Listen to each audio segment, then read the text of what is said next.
వీళ్ళు ఏదైతే ఈ టూరిజం స్టార్ట్ చేసిండ్రో పామాపురం గ్రామం నుంచి కొత్తపేట మండలం వనపర్తి జిల్లా నుంచి, సో వీళ్ళని కూడా మనం కాల్ చేసి అడుగుదాం. తాగే వాళ్లకు సగం మందు ఇవ్వబడును, తాగని వాళ్లకు థమ్స్అప్, ఇద్దరికి 2 లీటర్ల థమ్స్అప్ ఇవ్వబడునంట. ఎవడు అడిగినరా నీకు?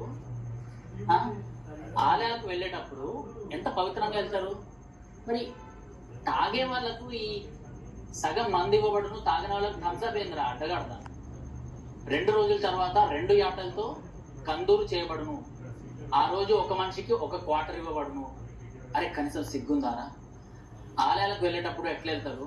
మీ ఇంట్లో అమ్మ అయ్యా ఎవడన్నా ఆలయాలు చిన్నప్పటికి తీసుకెళ్ళినరా? కనీసం దర్గాకు పోయేటప్పుడైనా ఇసుంటివన్నీ యాడ్ చేస్తారు ఎవరైనా? కనీసం బుద్ధి శరం అన్నది ఒకటి ఉంటుంది, అది ఏం లేదనుకుంటా. 3వ రోజు చికెన్తో అన్నం పెట్టబడును. అరే ఏమన్నా హోటలా లేకపోతే ధాబానా? ధాబా పక్కన ఆపి ఏదన్నా గోవాకి ఏమైనా వెళ్తున్నారా?